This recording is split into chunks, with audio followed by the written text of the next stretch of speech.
Epicentro 1, CMI. Buenas noches, bienvenidos a las noticias. Los siguientes son los 3 hechos más importantes de hoy en Colombia.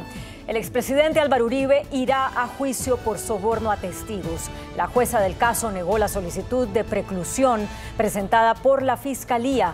La jueza Carmen Elena Ortiz explicó que hay pruebas suficientes para no cerrar el expediente en contra del 2 veces presidente. En consecuencia, Álvaro Uribe deberá ir a juicio por el delito de soborno.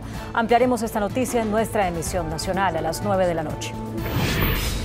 Nuevas revelaciones sobre falsos positivos se siguen conociendo en la audiencia de la JEP en Ocaña, norte de Santander. El coronel Diego Tamayo reveló que el comando del ejército los calificaba como comandantes buenos o comandantes malos dependiendo del número de víctimas que reportaran en combates. Ampliación de esta noticia en nuestra emisión nacional a las 9 de la noche. Este miércoles hubo fuertes disturbios en la Universidad Nacional en Bogotá. Encapuchados se enfrentaron por más de 5 horas con el escuadrón móvil antidisturbios. Los choques dejaron 4 personas heridas. El más grave es un encapuchado a quien se le estalló un artefacto explosivo en la mano. El joven fue trasladado de urgencia a la clínica Palermo. Las directivas de la Universidad Nacional denunciaron que 30 personas que se identificaron como pertenecientes a un grupo armado se tomaron por la fuerza uno de los edificios de la Facultad de Ciencias Humanas, donde manipularon y accionaron explosivos, lo que generó la evacuación inmediata del campus. Ampliación de esta noticia en nuestra emisión nacional a las 9 de la noche. Las siguientes son las noticias más importantes del mundo hoy. Vladimir Putin lanza amenaza a países que apoyan a Ucrania. Promete ataques rápidos usando armas de las que nadie más puede presumir.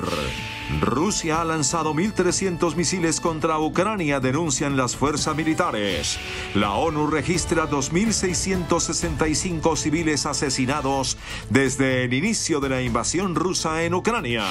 Europa denuncia que Rusia la extorsiona con el gas. Polémico intercambio de prisioneros entre Estados Unidos y Rusia.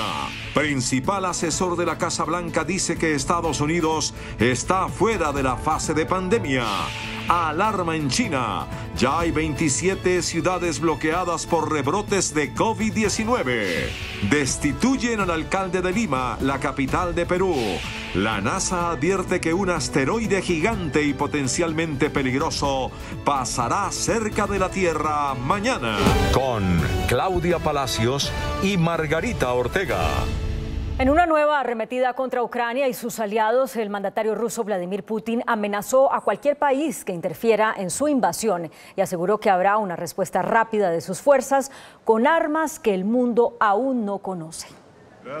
En declaraciones al Consejo de Legisladores en Moscú, el mandatario ruso Vladimir Putin afirmó que su país responderá con un ataque relámpago a cualquier injerencia estratégica en Ucrania, escenario desde hace 2 meses de una campaña militar rusa. Если кто-то вознамерится вмешаться в происходящие события со стороны, то они должны знать, да, и будут создавать для России неприемлемые для нас угрозы стратегического характера, они должны знать, что наши ответно-встречные удары будут молниеносными, быстрыми. Putin destacó que su país dispone de armamento hipersónico que nadie más posee. У нас есть для этого все инструменты, такие, которыми не может сейчас похвастаться никто. А мы хвастаться не будем. Continuó afirmando que la solidaridad de su pueblo en momentos cruciales para el país significa mucho y que el amor por la patria es el valor más importante para su nación. Дорогого стоит. Гарантирует, что Россия достойно ответит на самые сложные вызовы и угрозы. Уверенно пройдет через все испытания. Garantizó que se cumplirán todos los objetivos marcados en la actual campaña militar, lo que incluye la seguridad de los rusos y los habitantes de las repúblicas populares de Donetsk y Lugansk, cuya independencia ha sido reconocida por Moscú. El jefe del Kremlin volvió a acusar a Occidente de convertir a Ucrania en una antirrusia y de empujar a Kiev a enfrentarse con su vecino del este, atacar la anexionada península de Crimea y la región del Donbass, poseer armas nucleares y abrir laboratorios químicos y biológicos. Según autoridades ucranianas, Rusia ha lanzado más de 1.300 misiles contra Ucrania desde que empezó la invasión el 24 de febrero y aún le quedan suficientes municiones para causar graves daños. A diario se conocen más ataques del Kremlin contra su vecino país y aunque se habla de negociaciones y paz, el cese al fuego aún no está contemplado por Rusia, quien no parará hasta que sus exigencias se cumplan a cabalidad. Y con esta decisión, la cifra de muertes y heridos continúa subiendo con cada estallido. Según la viceministra de Defensa ucraniana Hanna Maliar, desde que empezó la invasión, Rusia ha lanzado más de 1.000 misiles contra Ucrania. No obstante, la responsable gubernamental reconoció que cree que Rusia todavía cuenta con suficientes misiles como para causar daños graves a Ucrania. Según nuestros datos, las reservas de Rusia ya se han reducido a más de la mitad desde que las comenzaron a usar en el inicio de la invasión el 24 de febrero. Ya se han utilizado más de 1.000 cohetes, para ser más precisos, más de 1.300 misiles. Agregó que se trata de misiles lanzados desde el mar, el aire y la tierra. Habló de la posibilidad de que Moscú recurra al uso de armas químicas o nucleares, lo que consideró un chantaje y una intimidación al mundo entero. La Comisión de Derechos Humanos de la ONU registró 2.665 civiles asesinados en Ucrania desde el inicio de la invasión rusa. Las aterradoras cifras de la guerra en Ucrania continúan aumentando. El último informe de la Oficina de la Alta Comisionada de los Derechos Humanos de las Naciones Unidas asegura que 2.665 civiles fueron asesinados entre el 24 de febrero de 2022, cuando comenzó la invasión ilegal de Rusia a Ucrania, y el pasado 24 de abril. Los números de las víctimas civiles son provisorios, pero confirman los innumerables crímenes de lesa humanidad cometidos por las tropas rusas que responden a las órdenes directas del Kremlin. Se registraron 5.718 damnificados en el país, 2.665 fueron asesinados y 3.053 heridos. Estos datos, que ya fueron enviados al gobierno ucraniano, servirán para cumplir con los objetivos de la comisión investigadora, que tiene un año para probar las responsabilidades del régimen ruso en las constantes violaciones a los derechos humanos cometidos en Ucrania. Además, estiman que cerca de 5,3 millones de ucranianos huyeron de su país desde la invasión. So far, the war has uprooted more than 12.7 million people in the past 2 months alone, of whom more than 5 million have fled as refugees across the borders, and 7.7 million remain displaced inside the country. Almost 13 million more people are also estimated to be stranded in affected areas or unable to leave due to security risks.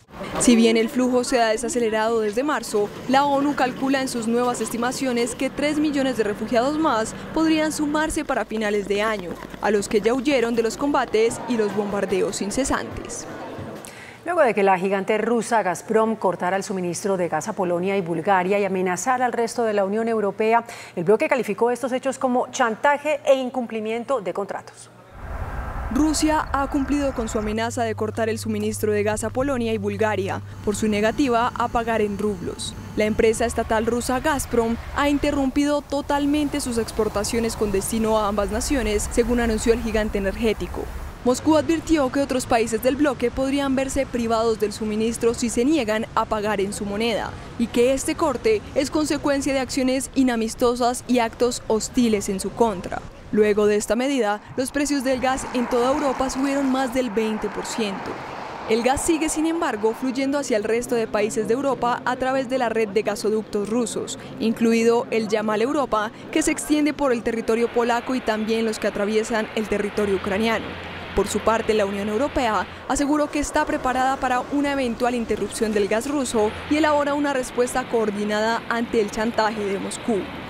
But it comes as no surprise that the Kremlin uses fossil fuels to try to blackmail us. This is something the European Commission has been preparing for in close coordination and solidarity with member states and international partners.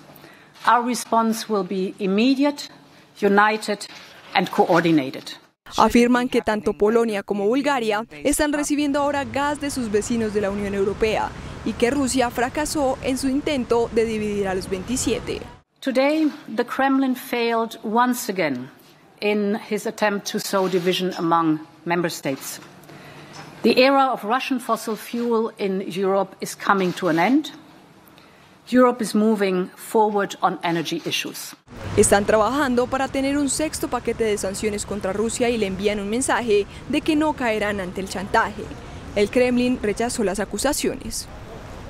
Miles de ucranianas siguen denunciando haber sufrido abusos sexuales a manos de soldados rusos. Cada vez salen a la luz más casos de violaciones y torturas en Ucrania. Se conoció que tras la retirada de las tropas rusas de las ciudades y suburbios de Kiev, decenas de mujeres y niñas han relatado a la policía y a las organizaciones de derechos humanos las atrocidades que dicen haber sufrido a manos de los soldados rusos. La ONG Bluebeard ha recogido en Borodianka testimonios de 1.500 casos de violación y tortura presuntamente cometidos por las tropas rusas. Ahora, desde el inicio de la guerra, ha identificado decenas de otros casos. Estas mujeres se encuentran ahora en un refugio para víctimas de abusos y esta ONG les ofrece asistencia humanitaria, médica, psicológica y jurídica a las víctimas de abusos y tortura. Las violaciones y las agresiones sexuales se consideran crímenes de guerra y una infracción del derecho internacional humanitario, y tanto el fiscal general de Ucrania como el Tribunal Penal Internacional han declarado que abrirán investigaciones sobre las denuncias de violencia sexual. El exmarín estadounidense Trevor Reed, condenado a 9 años de prisión en Rusia por violencia, fue intercambiado por un piloto ruso encarcelado en Estados Unidos desde 2010, en medio de una sorpresiva maniobra diplomática que trae a la memoria los días de la Guerra Fría. Tras una larga negociación que requirió tomar decisiones difíciles, Estados Unidos y Rusia lograron ponerse de acuerdo en al menos una cosa en el peor momento de sus relaciones bilaterales en décadas. Las potencias anunciaron un intercambio de prisioneros que permitirá la liberación del exmarín tejano Trevor Reed, a quien Rusia había impuesto una desproporcional condena de 9 años de prisión en julio de 2020 por supuestamente poner en peligro la vida y la salud de policías rusos durante un altercado menor. Washington, por su parte, entrega a cambio al piloto ruso Konstantin Yaroshenko, que estaba en prisión en Estados Unidos desde 2011 acusado de tráfico de cocaína. El presidente de Estados Unidos, Joe Biden, confirmó el canje y aseguró que la prioridad de su administración es traer a casa a los estadounidenses retenidos como rehenes y detenidos injustamente en el extranjero, mientras se dejó en claro que este canje de prisioneros no tiene ningún impacto sobre las relaciones entre ambos países. El Papa Francisco hizo un nuevo llamado al mundo para que ore por el fin de la guerra y pidió a quienes pueden detenerla que callen las armas y escuchen el grito de paz de la humanidad. Durante la audiencia general celebrada en la Plaza de San Pedro en el Vaticano, en la que se disculpó por permanecer sentado por un dolor de rodilla que lo ha obligado a cancelar varios compromisos en los últimos días, el Papa Francisco exhortó a quienes tienen el poder de detener la guerra a que escuchen el grito de paz de toda la humanidad. Vi chiedo di perseverare nella preghiera incessante per la pace. Tacciano le armi affinché quelli che hanno il potere di fermare la guerra sentano il grido di pace dall'intera umanità. Dio benedica. Aunque hoy no hubo un llamamiento específico sobre la guerra en Ucrania, Francisco, de 85 años, afirmó que la sociedad vive en un momento en que la humanidad está sedienta de paz y de fraternidad. El mundo continúa apoyando el fin del conflicto en el este de Europa y Ucrania. Es por eso que el secretario general de la ONU, Antonio Guterres, llegó hoy a Kiev en una misión de paz para reunirse mañana con el presidente Volodymyr Zelensky tras su visita de ayer a Vladimir Putin. Щоб вони пролетіли безпосередньо над блоками наших атомних станцій. But the UN Charter foresees a large number of mechanisms in which Rusia abandonó la Organización Mundial del Turismo, adelantándose así a su inminente expulsión por haber hecho la invasión a Ucrania. El anuncio se dio a conocer por medio del secretario general de la Organización Mundial del Turismo a través de su cuenta en Twitter, en la que escribió que Rusia anunció su intención de retirarse y que la suspensión se hace efectiva inmediatamente. El organismo había anunciado que preparaba la expulsión de ese país por la violación a los estatutos de paz. La Comisión Europea, brazo ejecutivo de la Unión Europea, propuso suspender por un año todos los aranceles a la importación de productos desde Ucrania como un gesto de apoyo a esta antigua república soviética que actualmente enfrenta el asedio ruso. La medida buscaría impulsar las exportaciones de Ucrania al bloque comunitario y así ayudar a aliviar la difícil situación de los productores y exportadores ucranianos ante la invasión militar ordenada por el Kremlin. Según sus promotores, nunca antes la Unión Europea había adoptado tales medidas de liberalización comercial que no tienen precedentes en su escala. Anthony Fauci, el médico epidemiólogo oficial de la Casa Blanca, afirmó que Estados Unidos ya salió de la fase de pandemia por COVID-19. El principal epidemiólogo de la Casa Blanca, Anthony Fauci, durante una entrevista en el programa PBS NewsHour, afirmó que Estados Unidos salió de la fase de pandemia del COVID-19 al estar con bajos niveles de contagios, muertes y hospitalizaciones. Namely, we don't have 900,000 new infections a day and tens of thousands of hospitalizations and thousands of deaths. We are at a low level right now. Fauci señaló que de hecho los casos de COVID-19 están al alza, pero no se comparan con los aumentos de casos registrados en el invierno boreal durante la oleada de la variante Omicron. Pese a considerar que el país está fuera de la fase de la pandemia, el epidemiólogo de la Casa Blanca señaló que no cree que el coronavirus vaya a erradicarse. No obstante, dijo que si se observa la situación mundial, no hay duda de que la pandemia sigue, ya que todavía hay contagios muy rápidos y de forma amplia en distintas partes del mundo.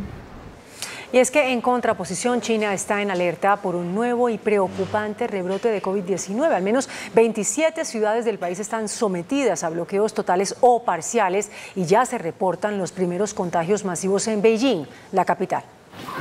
En una sesión informativa, las autoridades de Pekín confirmaron la identificación de 46 casos locales de COVID-19 en las últimas 24 horas. 4 de estos de portadores asintomáticos, lo que eleva el número total de infecciones a 138 desde el 22 de abril, fecha en que se detectó por primera vez el nuevo brote.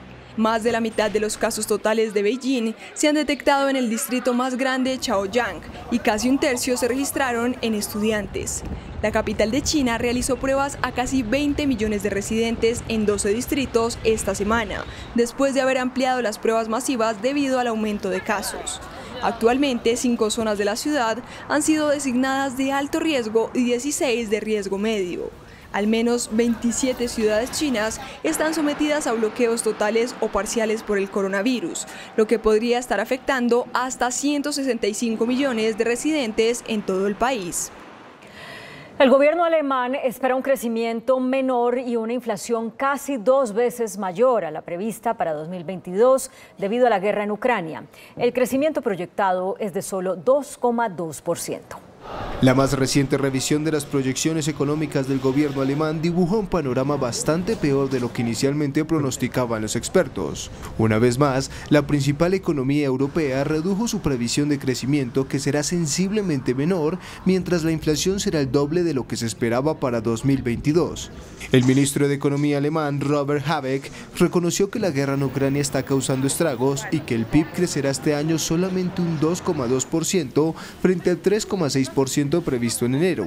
La inflación también ha sufrido una severa contracción, pero al alza, y la cual Berlín calcula que alcanzará el 6,1% a finales de año en lugar del 3,3% previsto anteriormente. Habeck afirmó que los riesgos que pesan sobre la situación son cada vez mayores y Alemania ahora paga el precio por su apoyo a Ucrania, y todos los ciudadanos deben estar dispuestos a pagarlo de la misma manera.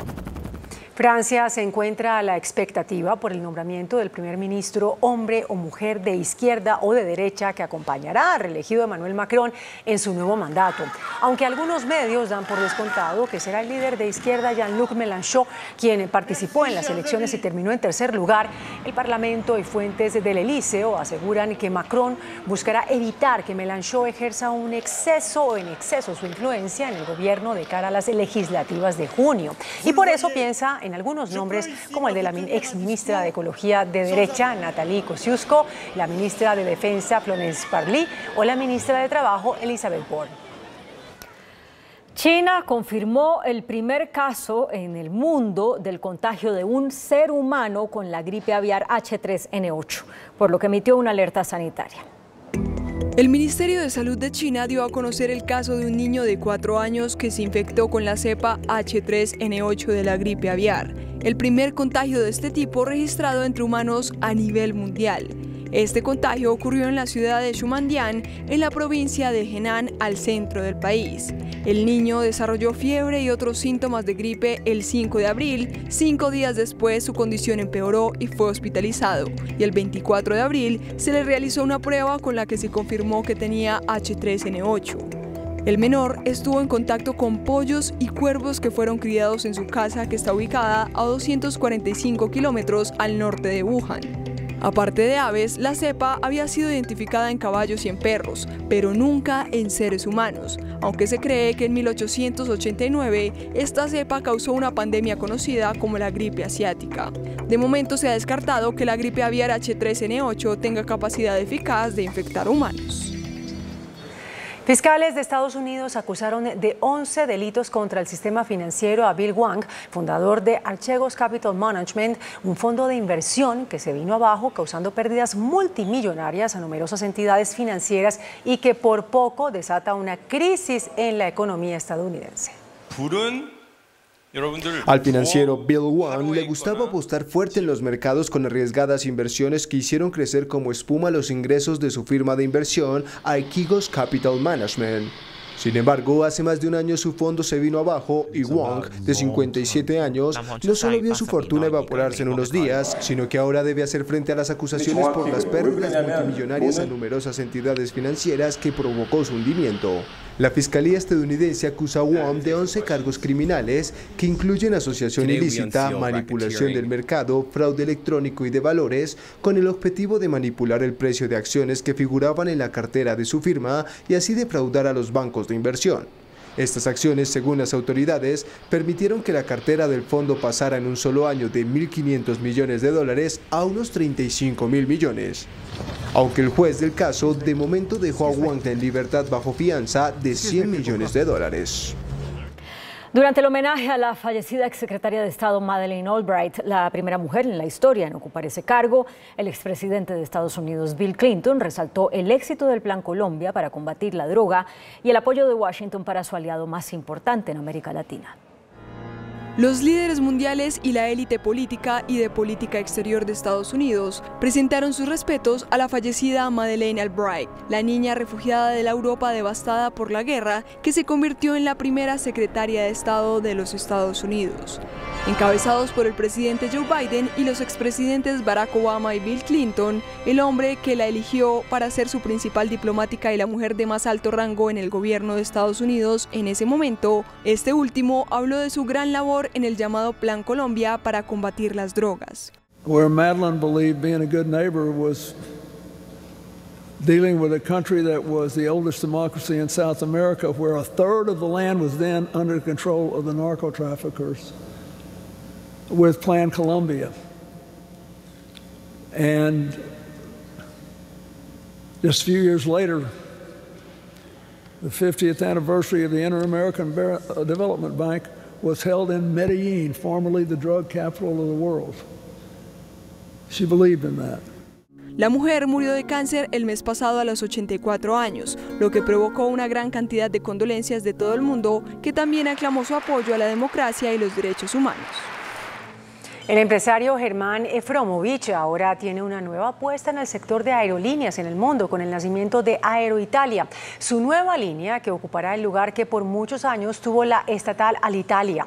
De acuerdo con medios locales, Aeroitalia se prepara para comenzar a volar en mayo próximo y prevé contar con 600 personas para mediados de año, después de que la aviación civil italiana certificó la operación de la misma. Efromovich, quien fue el mayor accionista de Avianca, será la cabeza administrativa y creativa de este proyecto que también reúne a inversionistas franceses y árabes. El gobierno de Indonesia le propinó un duro golpe al sector de alimentos que podría disparar aún más la inflación que sacude al mundo, ya que prohibió la exportación de aceite de palma. A partir de mañana, Indonesia, el mayor productor mundial de aceite de palma, dejará de exportarlo para garantizar la disponibilidad de alimentos y aceite comestible en el país. Así lo anunció el presidente Joko Widodo, explicando que la medida es necesaria por la escasez de materias primas, lo que podría empeorar la crisis alimentaria mundial y el encarecimiento de muchos alimentos. Los principales perdedores serán sobre todo los pequeños productores que han disfrutado en los últimos años de altos ingresos debido a un aumento de los precios. La actual falta de alternativas al aceite de palma, agravada por la guerra en Ucrania, donde se produce y exporta principalmente aceite de girasol, ya hizo subir los precios de los aceites vegetales en todo el mundo. El aceite de palma no solo se usa para freír y cocinar, sino que también existe el aceite crudo, que sirve para la elaboración de biocombustibles y de una amplia gama de productos, entre ellos alimentos, cosméticos y detergentes. Pero este último fue eximido de las restricciones. Después del anuncio, Malasia, el segundo mayor productor, se prepara para ver un aumento de la demanda de sus productos. El gobierno de Perú declaró el estado de emergencia en las localidades cercanas a la gran mina Las Bambas, productora del 2% del cobre mundial, en la región sur andina de Apurímac, donde se desarrolla una protesta de indígenas que exigen el cumplimiento de acuerdos suscritos con la empresa china MMG, que suspendió sus operaciones. El gobierno de Perú declaró el estado de emergencia en las localidades cercanas a la región de la gran mina Las Bambas, al sur de la región andina de Apurímac, donde se desarrollan protestas por parte de los comuneros que exigen que la empresa china MMG suscriba los acuerdos firmados. La medida ha sido presentada en el momento en el que la minera ha pedido el desalojo de los comuneros que están ocupando los terrenos comprados por la empresa, pero que ellos reclaman como suyos. El 14 de abril, los comuneros del distrito de Fuerabamba entraron en los terrenos de la empresa tras denunciar compromisos incumplidos desde 2014, cuando vendieron terrenos para las operaciones extractivas. Esta decisión afecta a los distritos de Chalhuahuaco y Coliyurqui, en la provincia de Cotabambas, durante un periodo de 30 días en la que la Policía Nacional asumirá el control con el apoyo de las Fuerzas Armadas. Con este estado de emergencia se suspenden una serie de garantías constitucionales como la libre reunión, el libre tránsito o la inviabilidad de domicilio.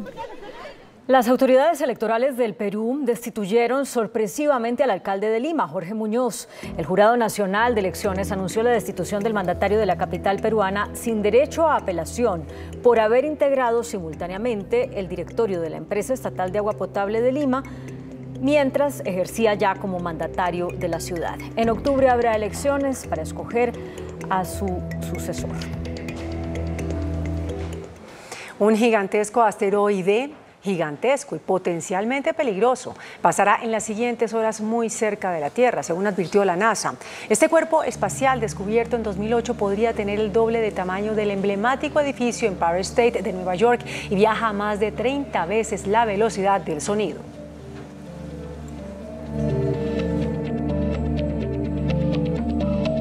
El asteroide denominado 2008 AG33 pasa cerca de la Tierra aproximadamente cada 7 años y se prevé que el próximo sobrevuelo cercano se produzca el 25 de mayo de 2029.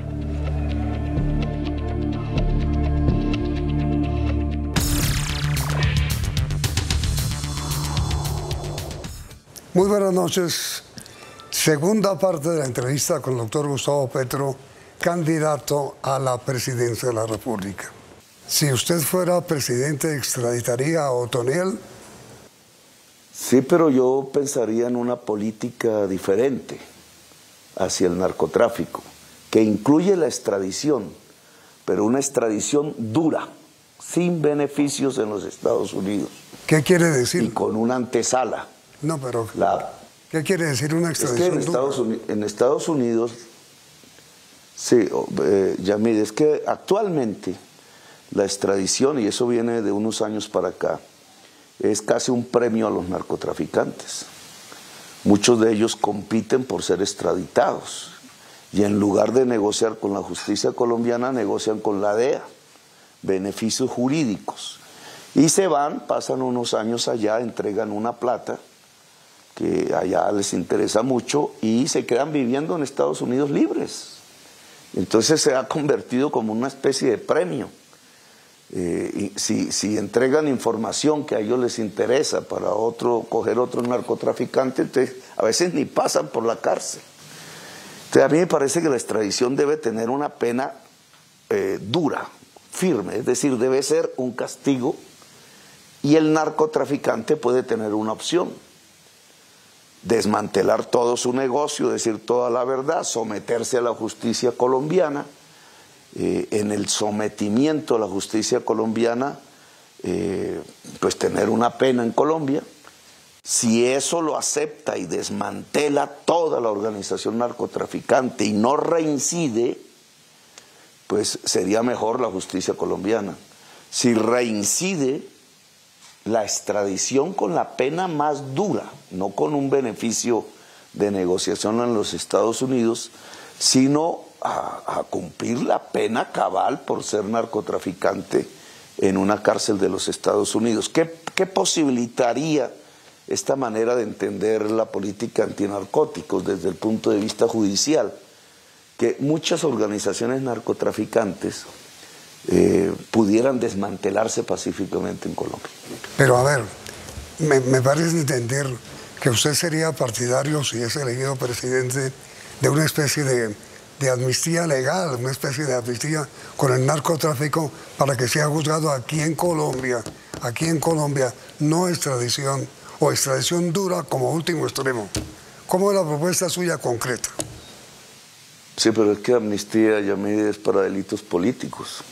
Esa fue mi pelea con Uribe. Acuérdese usted, pues, en los años 2007, 2006, cuando él propuso la ley de justicia y paz, creo que se llamaba, yo me levanté en el Congreso a decirle que eso que estaba presentando el presidente Álvaro Uribe Vélez era una amnistía para narcotraficantes. Y presenté un proyecto con otros parlamentarios diferente, que era sometimiento a la justicia, no al gobierno, que es diferente, sino a la justicia, con unas condiciones que eran la verdad, la reparación de las víctimas y las garantías de no repetición. Entonces no confundamos los términos. Pero digo, amnistía para narcotraficantes la dio Uribe.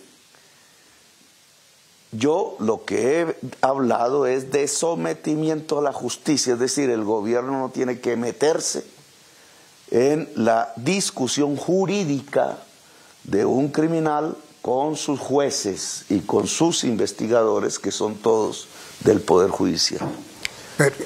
Pero sometimiento y perdón o sometimiento y castigo. Beneficios jurídicos a cambio de desmantelamiento y verdad.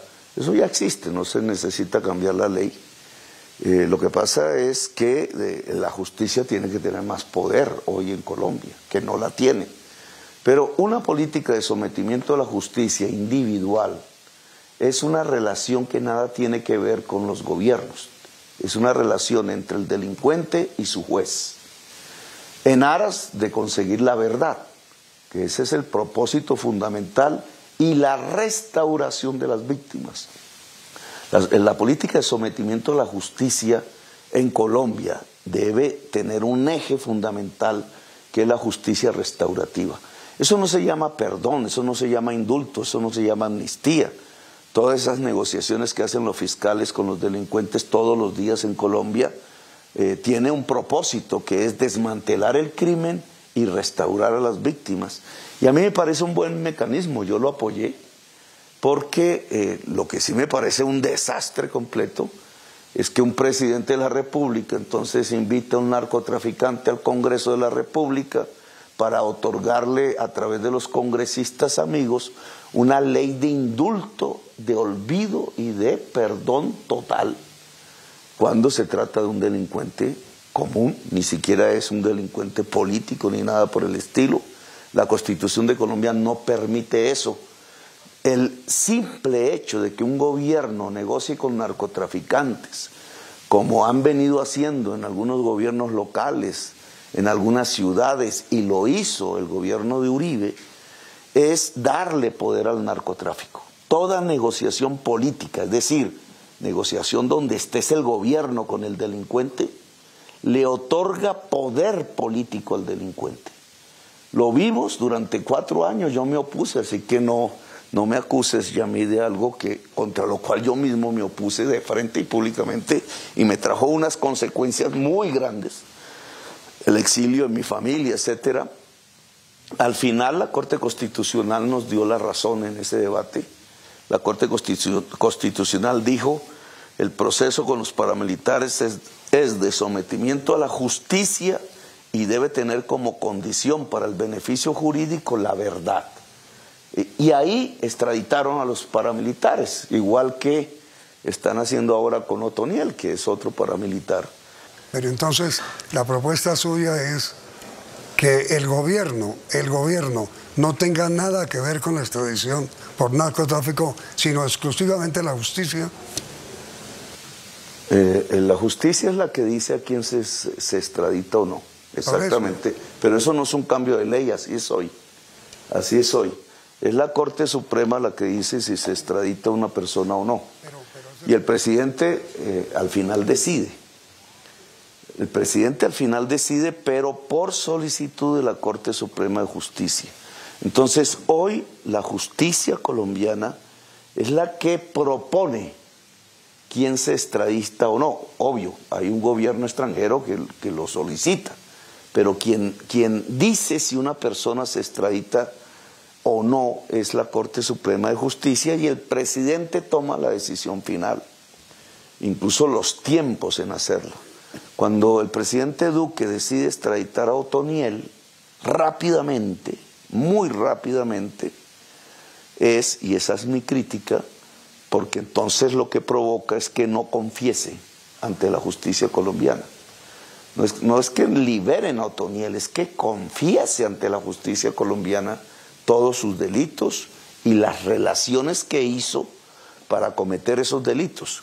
Al sacarlo, en Estados Unidos entra a otra negociación con la justicia de los Estados Unidos, pero esa ya no versa sobre la verdad de la relación de la política con el narcotráfico en Colombia, sino que en general los fiscales de los Estados Unidos lo único que les interesa es, primero, unas confesiones sobre su actividad de narcotraficante como tal, no de violador de derechos humanos, no de criminal de guerra, no de qué víctimas hizo en Colombia y cómo resarcirlas.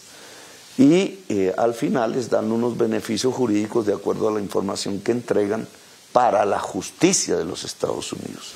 Pues a mí me parece que para el interés nacional, para lograr construir la paz, para fortalecer nuestra nación, nosotros deberíamos tener a los narcotraficantes diciendo la verdad antes que nada ante la justicia colombiana. Mire, la pregunta final, doctor Petro. Si usted es elegido presidente, ¿mantendrá al ministro de Defensa como civil? Será civil, que ojo, no necesariamente sea una persona que nunca haya tenido nada que ver con las Fuerzas Armadas. Y en esto todas las personas que han sido retiradas en la historia reciente, pues son civiles hoy, ¿no? Son militares retirados. Será una persona civil, pero puede incluir militares retirados, hombres y mujeres. Pero civil actualmente, pero militar retirado. No, ya cuando llegue su momento hablaremos de ese tema, Yami. Será una persona absolutamente capaz ante las fuerzas militares de dirigirlas de verdad en la construcción de la política, porque el ministro de Defensa no es un mando militar, es el constructor de la política militar, la política de lo militar, porque si no, pues ahí sí tendríamos interferencias con el mando operativo, pero además respetuoso absoluto de los derechos humanos y de la transparencia del Estado. ¿Cómo es el perfil que usted tiene ya en la mente, si es elegido presidente, de quien será su ministro de Defensa? Una persona firme y profundamente honesta. Doctor Gustavo Petro, muchas gracias por haber aceptado esta invitación. Espero que en nuestro próximo encuentro podamos hablar sobre el tema de las pensiones y del ahorro nacional, que también es otro de los asuntos que interesa al país. ¿Te parece? Seguro, seguro, Yamid. Claro que sí. Todo lo que usted quiera lo podemos dialogar. Muchísimas gracias, doctor Gustavo, y mucha suerte con su aspiración. Ha sido usted muy amable. Gracias, Yamid, muy amable. Y a ustedes, televidentes, muy amables por la sintonía, y los esperamos aquí, que continúen aquí en Noticentro 1, CMI. Noticentro 1, CMI. Expresidente Uribe a juicio penal por soborno a testigos, decide juez de conocimiento al terminar audiencia. La juez cuestiona a la fiscalía y rechaza solicitud de preclusión de la investigación contra el exmandatario. Siguen escabrosas denuncias sobre falsos positivos en audiencia en Ocaña. Coronel retirado revela que exgeneral Montoya calificaba a los comandantes según número de muertos que reportaban. General Coronado acepta ante la JEP cargos por crímenes de guerra. Suboficiales se revelan cómo reclutaron a jóvenes de Soacha para asesinarlos. Se trata de relatos estremecedores que generan rechazo e indignación, dice el presidente Duque. Mindefensa pide a la JEP abrir investigación por ataques a la fuerza pública. Disturbios en la Universidad Nacional. 4 heridos. A un encapuchado le estalló explosivo en la mano. Despliegue de policía mañana en todo el país. Plan de seguridad para Bogotá. Más de 4.000 hombres custodiarán las marchas. 30 puntos de concentración. Medidas en Cali y Medellín. Llega la minga a Bogotá. Se declaran en emergencia humanitaria. Pernoctan en la pedagógica. Emergencia invernal en el país. Crisis ganadera en La Mojana. Reajustan ingreso solidario. Aumentan subsidio. Milagroso implante de plumas a un águila herida en Pereira. Con Claudia Palacios y Margarita Ortega. Gracias por continuar con nosotros. Bienvenidos a nuestra segunda hora de noticias. Derrota judicial para el expresidente Álvaro Uribe. El exmandatario deberá ser llevado a juicio por presunto soborno a testigos y fraude procesal. La juez 28 de conocimiento de Bogotá negó la solicitud de preclusión que hizo la Fiscalía y señaló que existe una hipótesis posible acerca de la comisión de delitos por parte de Uribe. La decisión podrá ser apelada. El expresidente Álvaro Uribe deberá ir a juicio por los delitos de soborno en actuación penal y fraude procesal. Así lo determinó la jueza 28 de conocimiento de Bogotá, tras una audiencia que duró más de 11 horas y en la que se hizo un recuento completo del proceso judicial que se inició en el 2018 en la Corte Suprema de Justicia. Para el despacho judicial existe una hipótesis posible de que a través de terceros, como el abogado Diego Cadena, Uribe haya buscado a exparamilitares en cárceles, ofreciéndoles dádivas o beneficios a cambio de que declararan que él y su hermano Santiago Uribe nunca han tenido nexos con grupos paramilitares y en cambio señalaran al senador Iván Cepeda de fabricar testimonios en su contra. Es posible afirmar razonablemente que el exsenador Uribe Vélez, en extenso sentido, intervino en los hechos objetos de investigación, con lo cual no se podría deducir con certeza que, como lo requiere la jurisprudencia, el imputado haya sido totalmente ajeno a ellos. En ese mismo sentido, la juez considera que el expresidente pudo haber participado de la fabricación de pruebas a su favor. Para la funcionaria judicial no hay certeza sobre la veracidad de las versiones consignadas en las cartas que entregaron varios exparamilitares, entre ellos alias El Tuzo Sierra. El despacho encontró evidencia que genera dudas acerca de si se solicitó a los testigos faltar la verdad o callarla. Resultaría ilógico suponer que no hay dudas sobre la naturaleza fraudulenta de las cartas. La juez señaló que la Fiscalía no ha agotado la investigación y recolección de pruebas en este caso. Ahora la Fiscalía tiene dos caminos: acusar al expresidente y llevarlo a juicio o apelar la decisión ante el Tribunal Superior de Bogotá. Nuevas dramáticas revelaciones sobre los llamados falsos positivos se conocieron hoy en Ocaña, norte de Santander, en el marco de la segunda jornada de la audiencia pública de reconocimiento de estos casos que lleva a cabo la Justicia Especial para la Paz.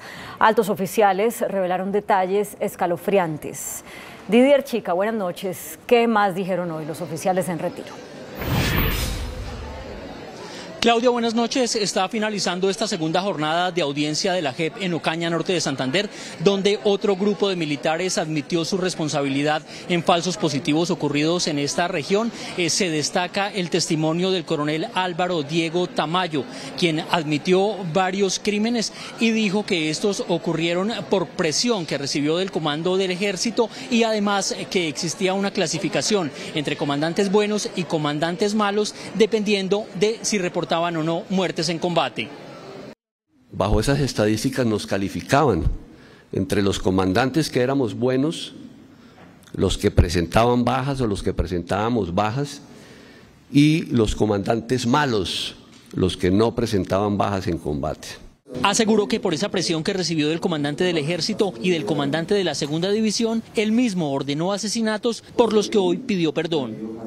Me propone un miembro de la sección segunda del batallón de inteligencia del batallón que tiene capturados a unos miembros de una banda que está entrando a la ciudad de Ocaña y que pretenden extorsionar, que pretenden secuestrar y que es un grupo al margen de la ley y que tiene capturado a estas personas. Yo accedo a esa propuesta y doy el aval para que se cometan los asesinatos que son presentados como falsos combates. Ante la JEP también admitió cargos por crímenes de guerra y delitos de lesa humanidad el general Paulino Coronado, quien fue comandante de la Brigada 30 del Ejército y se convierte así en el oficial de más alto rango en admitir su responsabilidad en estos crímenes. Acepto que no cumplí con la primera lección que me dieron cuando ingresé a la escuela militar. El comandante responde por lo que hagan y dejen de hacer sus subalternos. El general Paulino Coronado aclaró que la responsabilidad que admitió fue por omisión, situación con la que la JEP está de acuerdo. Evidenciaron que nunca ordené, que no di la orden, auspicié, planeé o fui determinante en los asesinatos cometidos por hombres bajo mi mando. Desde su visión como excomandante de la Brigada 30 del Ejército, reconoció que las presiones del alto mando militar instigaron esos crímenes.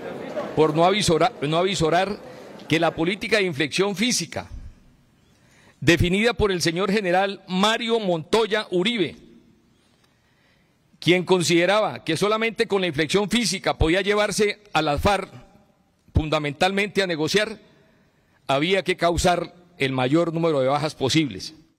No avisoré que esta condición, esta política que él difundió en los diferentes niveles y cursos que se hacían y que en su momento en las reuniones de comandantes presentaba, podía llevar a las unidades bajo mi mando a cometer crímenes. Sobre los señalamientos y menciones que varios de los militares hicieron del general Mario Montoya, excomandante del Ejército, él previamente había dicho a la JEP que pidió resultados contra la guerrilla, pero que nunca ordenó que cometieran crímenes. Yo no exigí bajas, exigí operaciones. Fue lo que yo exigí. Nadie puede decir de que el general Montoya mandó a matar, ni que mucho menos que me enteré de que había matado. Nunca, doctora. En estos asesinatos ocurridos hace 14 años fue determinante la participación de un grupo de suboficiales del Ejército que se aliaron con civiles para traer a las víctimas desde el centro del país hasta norte de Santander, donde fueron asesinadas. Planeé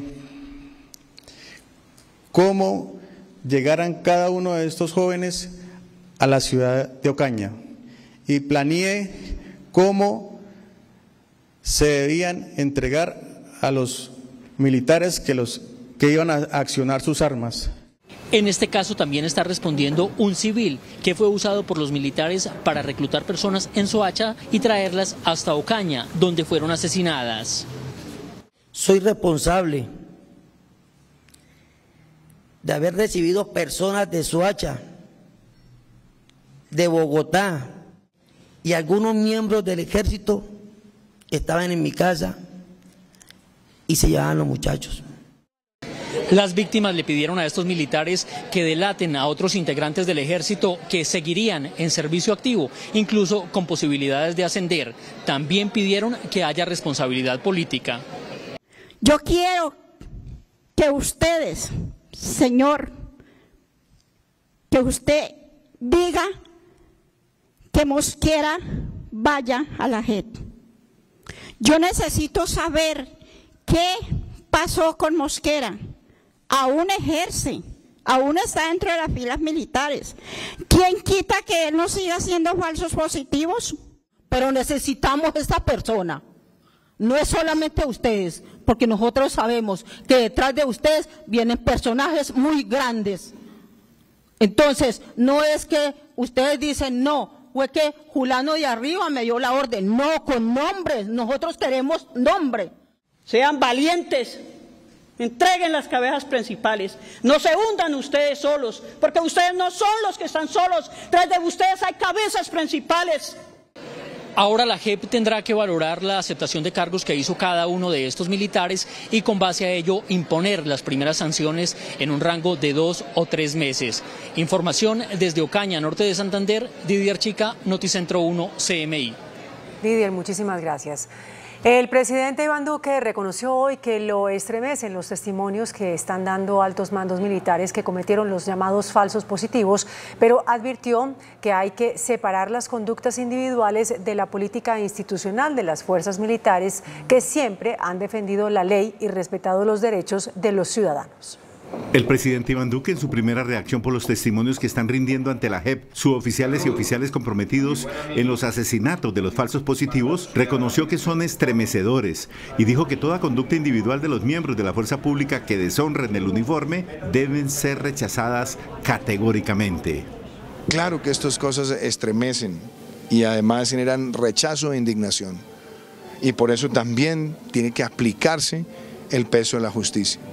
Pero es muy importante también, como país, que sepamos todos diferenciar conductas individuales de lo que ha sido el honor y el servicio histórico de las fuerzas militares a nuestro país. El mandatario nacional también respondió a alias Marcos Calarcá, uno de los firmantes del acuerdo de paz, quien dijo que no estaban obligados a entregar las rutas y los socios de sus actividades del narcotráfico. Si esa información no se dice, ahí habrá una verdad incompleta. Y la verdad incompleta, como usted sabe, tiene unos costos y el costo más importante es que una verdad incompleta es contraria a los principios de la justicia transicional. Duque y el ministro de Salud participaron hoy en los actos de celebración de los 80 años del Hospital Universitario San Ignacio de la Comunidad Jesuita en Colombia.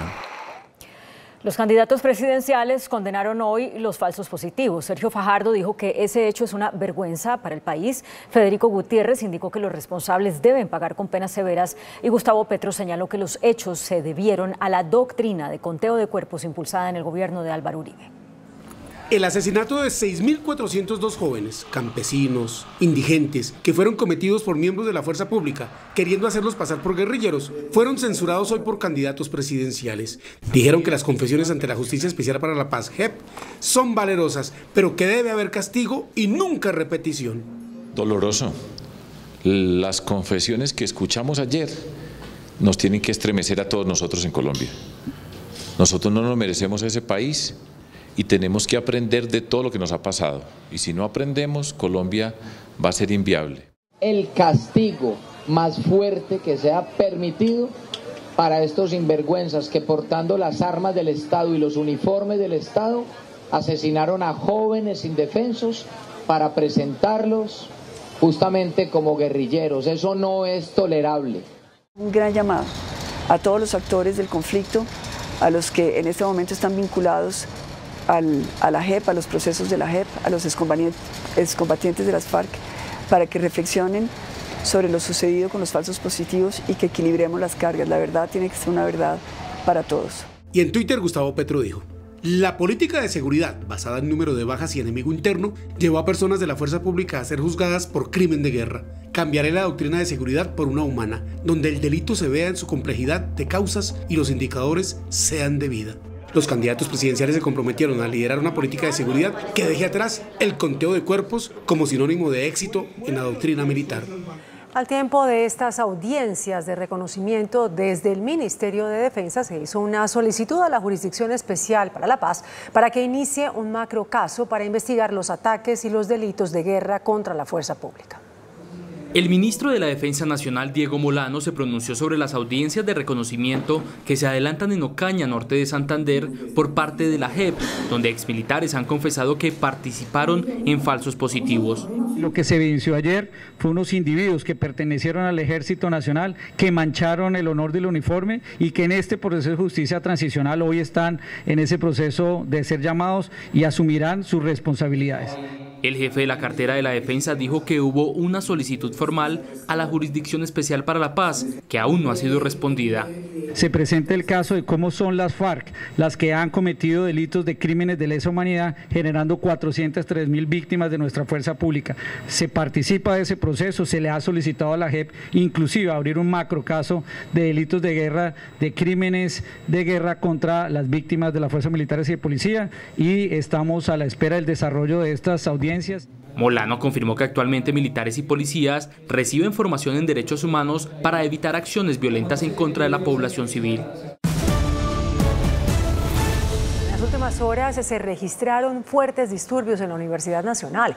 Los enfrentamientos entre encapuchados y el escuadrón móvil antidisturbios dejaron 4 personas heridas, entre ellos un encapuchado al que le explotó una papa bomba en la mano. Este fue el panorama a las afueras de la Universidad Nacional.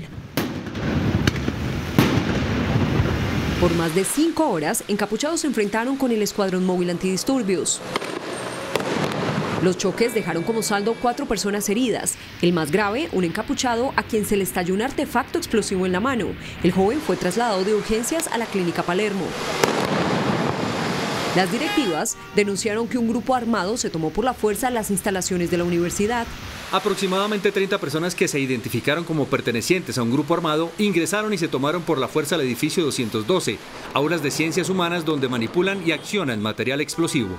Noticentro 1 CMI conoció estos videos, donde se ve cómo los encapuchados se forman en la Plaza del Che y se identifican como miembros del movimiento bolivariano clandestino de las disidencias de las FARC. Y de su movimiento bolivariano. Las manifestaciones se registraron como antesala a la conmemoración del primer año del paro nacional. El director de la Policía, general Jorge Luis Vargas, anunció un reforzamiento del pie de fuerza en todas las ciudades para garantizar la seguridad durante las marchas programadas para mañana. Toda la fuerza pública del país está en máxima alerta ante posibles desórdenes que se puedan presentar el día de mañana en los 32 departamentos del país. Todo el escuadrón móvil antidisturbios de la Policía Nacional, más de 4.700 policías entrenados, a esta hora están desplegados en todo el territorio nacional. Las fuerzas disponibles, que son más de 15.000 policías. Fueron canceladas las vacaciones de todos los policías y militares para garantizar la seguridad este 28 de abril. Toda la Policía Nacional está en alistamiento de primer grado. Hemos suspendido vacaciones, permisos, de cara precisamente a las convocatorias. Se confirmó la captura de 8 personas, según la policía, pertenecientes a la primera línea en la ciudad de Neiva, en el departamento de Huila. Bogotá reforzó las medidas de seguridad de cara a la jornada de protestas del 28 de abril. En la capital están programados 30 puntos de concentración. 4.000 hombres custodiarán las movilizaciones. Bogotá vivirá este jueves una nueva jornada de movilizaciones. A las 9 de la mañana empezarán las concentraciones. Hay más de 30 convocatorias a lo largo y ancho de la ciudad. No tenemos ninguna información que nos diga que las actividades que se van a llevar a cabo son de otra naturaleza. Confiamos en que los que están convocando estas actividades van a procurar que se lleven a cabo de manera tranquila. Los principales puntos de concentración son los siguientes: Universidad Nacional, Universidad Pedagógica, Universidad Distrital, sede tecnológica y en la calle 40, Universidad Javeriana, Universidad Colegio Mayor de Cundinamarca, Parque Nacional, Parque de los Hippies, Monumento Banderas, Portal América, Rotonda Tintal, Puente de la Dignidad en Usme, Plaza de Bolívar. Tenemos un dispositivo de policía de más de 4.000 uniformados de distintas especialidades que van a estar acompañando las actividades que han sido convocadas. Las marchas que inician este jueves se extenderán hasta el domingo, Día Internacional de los Trabajadores. En ciudades como Medellín y Cali, las autoridades adoptaron medidas especiales para prevenir desórdenes durante las movilizaciones. En Medellín se instaló un puesto de mando unificado con la fuerza pública para hacer seguimiento a las concentraciones que iniciarán a las 8:30 de la mañana. Manifestaciones que esperamos que no sean violentas y que no sean utilizadas para generar daño a la ciudad y a los ciudadanos. 51.000 hombres de policía custodiarán zonas comerciales, vías, entidades bancarias e instituciones educativas para garantizar el orden público. Más de 5.000 policías estarán distribuidos en 60 puntos de control durante el 28 de abril en Cali. Además, hasta las 6 de la mañana del lunes 29 se prohibió el transporte de escombros, gas propano e instalación de tarimas. También tenemos el cubrimiento con el SMAT en diferentes rutas y vías principales de la ciudad. Aunque no hay movilizaciones convocadas, sí se realizarán actividades simbólicas en 4 puntos de la ciudad y no habrá toque de queda ni ley seca. La minga indígena y campesina llegó hoy a Bogotá para presentar su propuesta de paz integral para enfrentar la violencia que viven las comunidades en territorios apartados. Con el grito de fuerza, fuerza, la minga llegó al corazón del país. Viene a declarar la emergencia humanitaria y a denunciar el asesinato de los líderes sociales y defensores de derechos humanos, que según el movimiento es una estrategia de aniquilamiento. Para plantearle al país, comenzar a conversar una propuesta de paz integral para que esa propuesta sea entregada al próximo gobierno desde la población civil y podamos mirar cómo podemos restablecer el ejercicio del equilibrio y la armonía de la sociedad colombiana. En su tradicional chiva llegaron al Parque Nacional y pidieron al presidente Duque y a la alcaldesa Claudia López una pronta solución a la difícil situación que viven 15 comunidades indígenas que ya completan 7 meses en el Parque Nacional. Estamos pasando por una crisis humanitaria, como lo puedes ver. Son más de 500 niños de 0 a 5 años que están viviendo en unas condiciones no dignas. La minga estuvo en la sede de la Alta Comisionada de los Derechos Humanos de la ONU y desde allí acompañó la caravana humanitaria de comunidades afrocolombianas, indígenas y campesinas. Tras una reunión de 4 horas en la casa del expresidente César Gaviria, quedó sellado el respaldo del Partido Liberal a la campaña del candidato presidencial Federico Gutiérrez. En la casa del expresidente César Gaviria, jefe único del Partido Liberal, quedó sellada la unión de esa colectividad a la campaña del candidato de Equipo por Colombia, Federico Gutiérrez. Allí dijeron los protagonistas que van a trabajar por los más necesitados de Colombia con un proyecto e ideario liberal. Y sobre todo, estamos totalmente de acuerdo en que hay que dedicarse a la gente vulnerable, a la gente pobre, a la gente marginada de este país, a los indígenas, a los afrodescendientes, a los jóvenes, que eso es lo que hay que hacer y esa es la prelación. Un país con el 39% de su población en situación de pobreza no es viable. Aquí lo más importante es pensar en quienes menos tienen y generar oportunidades reales. Para mí ha sido una muy buena conversación donde hemos compartido y donde hay una gran coincidencia en los temas sociales que debemos abordar. La reunión en la cual fue discutida la base del acuerdo programático que sellarán el Partido Liberal y Federico Gutiérrez duró más de 4 horas. El ministro de Salud, Fernando Ruiz, anunció que a partir del 15 de mayo no será obligatorio el uso de tapabocas en colegios y universidades. Tras el llamado de padres de familia y gremios, el ministro de Salud anunció que dentro de 2 semanas quedará abolido el tapabocas en colegios y universidades. Espacios abiertos y cerrados de las escuelas, colegios y universidades de Colombia a partir del 15 de mayo de 2022. Sin embargo, expresó su preocupación por la baja cobertura de vacunación contra el COVID-19 en la población infantil. Con una dosis llevamos el 63.9% y con 2 dosis el 42.1%. Según el Ministerio de Salud, desde que inició la pandemia han fallecido 358 niños por COVID-19. Aumentaron levemente los contagios por COVID-19 en Colombia en el conteo de las últimas 24 horas, en las que también se confirmaron 3 muertes más por COVID. Además, se contabilizaron 206 nuevos contagios. En otros hechos hay alerta por el desbordamiento de ríos en Cundinamarca. En Mosquera sigue la alerta ambiental por un río con espuma blanca que tiene afectadas a más de 100 familias.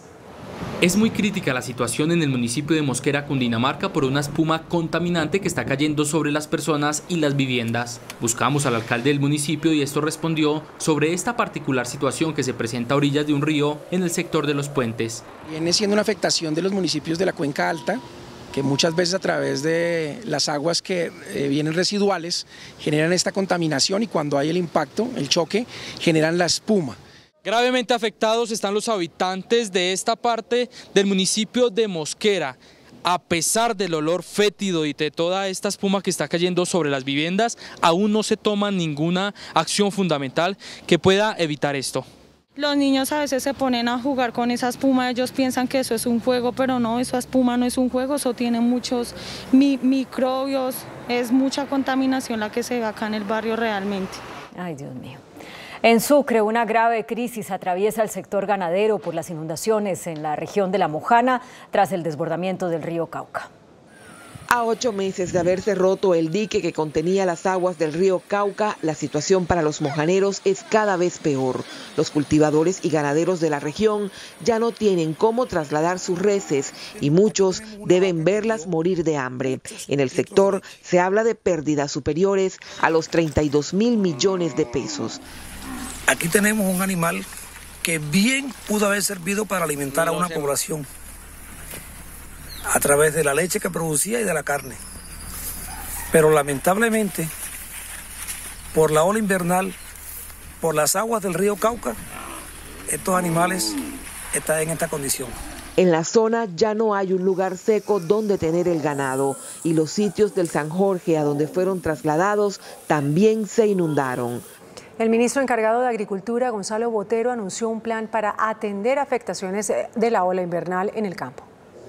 El gobierno instaló mesas agroclimáticas para hacer un seguimiento a los efectos del invierno sobre el sector agropecuario y evitar problemas en la producción. Ya se tiene un plan de acción con ejes centrales como el seguro agropecuario, programa que tiene 80.000 millones de pesos, operaciones en la bolsa mercantil y modelos de ordenamiento. A través de la bolsa mercantil en un programa de apoyo a afectaciones climáticas, con apoyo con kit de insumos y de semillas, para retomar nuevamente las siembras a productores que se vieron afectados y que se van a ver afectados por efecto del invierno. Varios sectores ya se han visto afectados en su producción, como el café, que no cumplirá sus metas al cierre de este año. Pereira se intervino exitosamente a un águila a la que se le implantó un plumaje nuevo. El ave había perdido sus plumas en un ataque de cazadores.